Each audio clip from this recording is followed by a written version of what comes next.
Mid day মিলের মাধ্যমে শিশুদের স্বাস্থ্যের কি উন্নতি হলো এর কোনো প্যারামিটার আমাদের কাছে থাকবে কিনা এবং সেগুলো নিয়মিত বিরতিতে সংসদে জানানো হবে কিনা এই ব্যাপারে আমি একটি দাবি জানিয়ে রাখতে চাই। ওনারা যে ছাড়াই প্রস্তাব দিয়েছেন এটা আসলে অবাস্তব প্রস্তাব। আসসালামু আলাইকুম। মাননীয় স্পিকার, আপনাকে ধন্যবাদ। আসলে আমি শুরুতে একটু ছাঁটাই প্রস্তাবটা পড়ি। প্রাথমিক ও গণশিক্ষা মন্ত্রণালয় বিষয়ে সরকারের ব্যর্থতা সম্পর্কে আলোচনা উত্থাপন কল্পে হিসাবের খাত 124 প্রাথমিক ও গণশিক্ষা মন্ত্রণালয় শিরোনামাধীন 22 নং দাবি থেকে 100 টাকা হ্রাস করা হোক। আসলে ছাঁটাই প্রস্তাব তো দেওয়া হয় ছাঁটাই হয়ে যাওয়ার জন্য, তো আমি এখানে এই সুযোগটি নিচ্ছি একটি নীতিগত পর্যালোচনা উপস্থাপনের জন্য।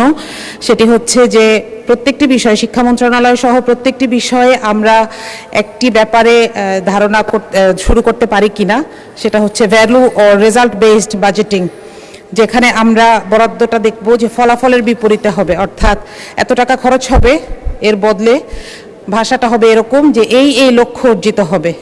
আমরা জানি যে আমরা শিক্ষা ব্যবস্থায় দীর্ঘদিন ধরে আন্তর্জাতিকভাবেই এই ব্যাপারটি অনুসৃত হয়ে আসছে। এর ফলে যেটা লাভ হয় যে শুধু কত টাকা খরচ হয় এটা জানার পাশাপাশি এই টাকায় আমরা কি অর্জন করতে পারলাম সেটিও জানা যায়। এতে সংখ্যাগত নয় গুণগত উন্নতি অর্জন এবং একই সাথে মনিটরও করা যায়।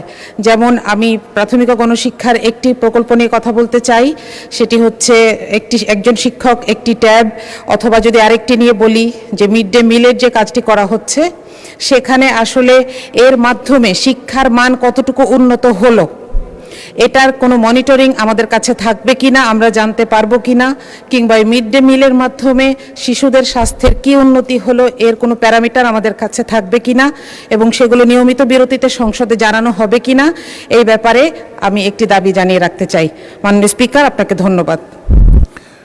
মাননীয় মন্ত্রী, আপনি অনুগ্রহ করে যদি সংক্ষেপে বলেন এটি গ্রহণ করা যাবে কি যাবে না, তাহলে আমরা দ্রুত এগোতে পারবো। মাননীয় মন্ত্রী। মাননীয় স্পিকার, আমি জানি আপনার আজকে ব্যস্ত দিন, সেজন্য বিশেষ আলোচনায় যেতে চাচ্ছেন না। 100 টাকা হ্রাস করার ব্যাপারে যখন একটি মন্ত্রণালয় তার দায়িত্বহীনতা এবং দায়িত্ব অবহেলায় থাকে তখনই প্রতীকী হিসাবে এই 100 টাকা হ্রাসের কথা বলা হয়। মাননীয় সংসদ সদস্য তিনি এটা 100 টাকা বলা হয়েছে। মাননীয় সংসদ সদস্য তিনি যেই অভিযোগগুলি করেছেন, আমাদের সরকার মাত্র 4 মাস হতে চলল। এই অভিযোগগুলি নিশ্চিত বিগত দিনের সরকারের যেই তাদের অবহেলতা দুর্বলতা ছিল সেগুলি এইখানে উনি তুলে ধরার চেষ্টা করেছেন। আমি ভেবেছিলাম যে এই বাজেট অধিবেশনে একমাত্র শিক্ষা মন্ত্রণালয় যেখানে সকলের দাবি এবং শিক্ষাকে সবচেয়ে বেশি গুরুত্ব দেন, সেই কারণে এখানে হ্রাসের কোনো প্রস্তাব আসবে না, তবু এসছে। আমি যদি বলি আমাদের এই শিক্ষা মন্ত্রণালয়ে মিড ডে মিলের যে কথাটি বলা হয়েছে, সেই মিড ডে মিলের যে ত্রুটি রয়েছে সেগুলি আমরা সবগুলি সমস্যার সমাধানের জন্য মাননীয় প্রধানমন্ত্রীর নির্দেশে আমরা প্রতিনিয়ত সেই কাজগুলি করছি। উনি নিউট্রিশন অ্যান্ড ফুড ভ্যালুজ সম্বন্ধে যেটা বলছেন সেটাও আমাদের এক্সপার্টিসদের তাদের কাছ থেকে আমরা ধারণা নিয়েই সেগুলি আমরা করছি। মাননীয় স্পিকার, এই শিক্ষা মন্ত্রণালয় প্রাথমিক গণশিক্ষা মন্ত্রণালয় যদি আমি উত্থাপন করতে চাই বিষয়গুলো অত্যন্ত লম্বা হবে, তাও বলতে চাই 1 টিচার 1 ট্যাব হতে শুরু করে multimedia classroom, free wifi, 1 child 1 tree কর্মসূচি, শিক্ষার্থীদের জন্য পোষ্য পালন কর্মসূচি, বিনামূল্যে স্কুল ড্রেস প্রদান, এটি একটি বিশেষ উল্লেখযোগ্য বিষয়। মাননীয় প্রধানমন্ত্রী সেটিতে হাত দিয়েছেন। স্বাস্থ্য ও খাদ্য অধিকার সম্পর্কে আমরা কাজ করে যাচ্ছি। শিক্ষা খাতে সামাজিক ও ভৌগোলিক বৈষম্য দূরীকরণের জন্য আমরা কাজ করছি। নারী শিক্ষার্থীদের জন্য নিরাপদ স্বাস্থ্য সুরক্ষণ সেই বিষয়টিও আমাদের রয়েছে।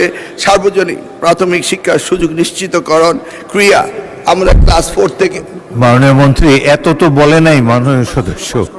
যাই হোক মাননীয় স্পিকার, আমি আর দীর্ঘায়িত করতে চাচ্ছি না। আমি এই ওনারা যে ছাড়াই প্রস্তাব দিয়েছেন এটা আসলে অবাস্তব প্রস্তাব। আমি এটাকে মঞ্জুর করার জন্য আপনার কাছে সবিনয় বিনোদন করছি এবং সকলের সহযোগিতা কামনা করছি। আপনাকে অশেষ ধন্যবাদ। ধন্যবাদ মাননীয় মন্ত্রী। আমি এখন সংসদের সামনে প্রশ্ন রাখছি। মাননীয় সদস্য মারদিয়া মমতাজ যে ছাঁটাই প্রস্তাবটি উত্থাপন করেছেন, যারা এই প্রস্তাবের পক্ষে আছেন তারা হাঁ বলুন, যারা এই প্রস্তাবের বিপক্ষে আছেন তারা না বলুন। আমার মনে হয় না জয়যুক্ত হয়েছে, না জয়যুক্ত হয়েছে, না জয়যুক্ত হয়েছে, অতএব ছাঁটাই প্রস্তাবগুলো নাকচ হলো।